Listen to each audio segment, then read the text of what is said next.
I am recording the second video for fall 2025. I am Professor Sarah Rice, and this is our November overview. So the first thing I want to say is thank you so much for asking thoughtful questions. If you needed support, I've gotten a lot of emails from people who have asked thoughtful questions about different assignments. So thank you so much for reaching out. Communication is everything. We will talk about that more later. Thank you for your hard work and dedication. Thank you for your thoughtful discussion replies and adhering to deadlines. I noticed that a lot of you have really improved in your discussion replies since the last presentation and last video, so thank you so much. Thank you so much about sharing your personal experiences in education and your work with students. I really truly enjoy reading about it. Thank you for connecting the course materials also to your personal experiences. A lot of you have written about your experiences with your own children in relation to the course materials. So again, I really appreciate just getting to learn more about you, especially in this virtual setting. And most importantly, thank you for citing your sources using APA format and including references and using the readings to support your thinking and show your learning. These are highlighted because I'm going to go into more depth about these later. So thank you for those of you who have been doing it. It is so important and is a part of professional standards. I just want to talk right now about the discussions and assignments. So make sure that anytime you're doing a discussion or an assignment, you're using the course readings to support your thinking, whether it's discussion, journal, assignment, anything that you are working in this online platform, you must be using the course readings. Even in your discussion replies, you can use the course readings to support your thinking. But most importantly, in your discussions, your journals, and your assignments, you should be using the course readings to support your thinking. Make sure that you're citing your sources using in-text citations and a resource list. You need to be using APA format. I included an example of a wrong way and a right way. There's lots of resources for APA format online, but I included 2 links in the presentation for you. Also, make sure that you are using, this is something I mentioned last time, but make sure that you're using the discussion rubrics.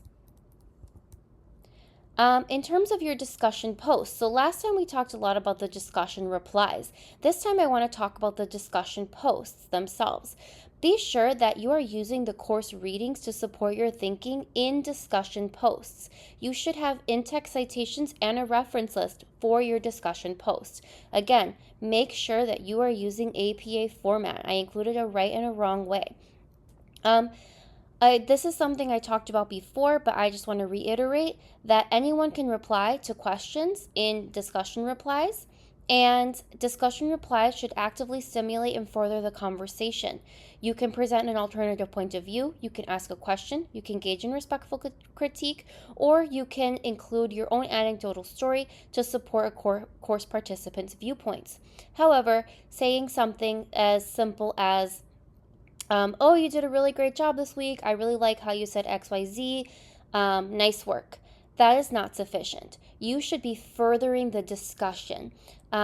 And again, in your course, in your discussion posts, you need to relate your discussion posts directly to the course readings. Make sure you're using in-text citations and a reference list in your discussion posts and in all assignments that you are doing in all of your courses online with me. Exemplary discussion posts. So I included some examples of exemplary discussion posts. Evidence. So these are examples that are real responses from various courses that I teach. The students' names are not included. Last time I showed examples of discussion replies. These are discussion posts. So present evidence from course materials to support your thinking with references. So this is just a portion of the discussion posts. So you can see they posted using in-text citations as well as a reference list in APA format. Now, some etiquette and expectations. Just some considerations. Please make sure that you're checking your NLU emails every day, Monday to Friday. Reply to your emails within 24 to 48 hours. These are professional standards. This is a professional workspace, so you should be following professional standards. Also, if you are not replying to your emails within 24 to 48 hours or checking your NLU email, then that means that you're probably missing out on a lot of things and even missing out on opportunities to improve your grade. Communicate, communicate, communicate. There is a lot going on in the world right now, and it's very important that you communicate so that, especially in this virtual space, because that's all we have. And that kind of goes back to the NLU email. The main form of communication is via email in a virtual workspace. So that's why it's very important that you're always checking it. Make sure that you're reading weekly announcements to the end, watching all video announcements, and reviewing all presentations. Again, this has to do with communication. Because this is a virtual space, that is the best way that we communicate with each other, that I communicate with you. So it's very important that you are watching these things and reading the announcements. And also then if you have any questions, chances are your questions are probably answered in one of these videos, in a presentation, or in the weekly announcements. And these are things that you are held responsible for. The other thing is everything you hand in, and again, this comes back to being a professional workspace, a professional virtual workspace. Everything you hand in is considered professional work. That means that it should be proofread, contain proper grammar, follow all instructions and be complete, answer all questions fully, and contain course readings and in-text citations and a reference list. Because this is professional work, it should be considered, you should follow professional standards. This is just another example of an exemplary assignments. Now I want to talk to you about the AI academic policy. So we talked about this last time, the academic honesty policy and AI.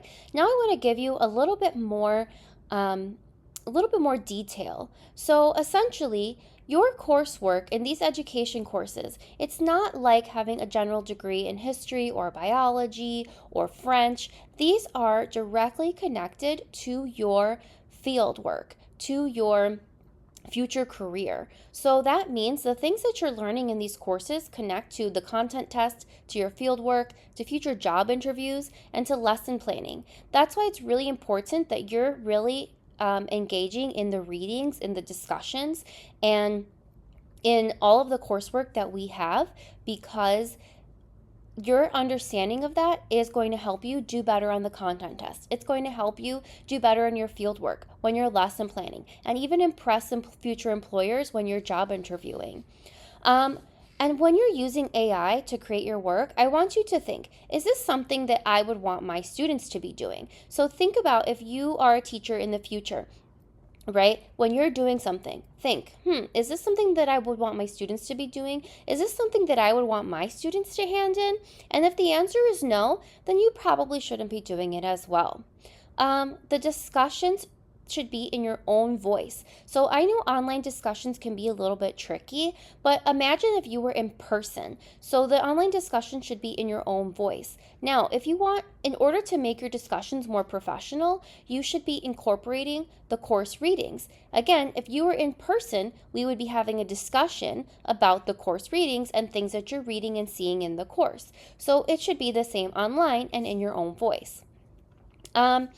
And then again, instead of using AI to support you, I suggest that you talk to people in the field. AI can be a great tool to help, but remember that AI just pulls stuff randomly from the internet, right? You don't know the source, you don't know where it's coming from, you don't know who said it or when. So you want to make sure that the best thing to do, in my opinion, is to talk to people. Talk to teachers you work with. Talk to other students in the field of education. Talk to your mentor teacher if you're doing field work.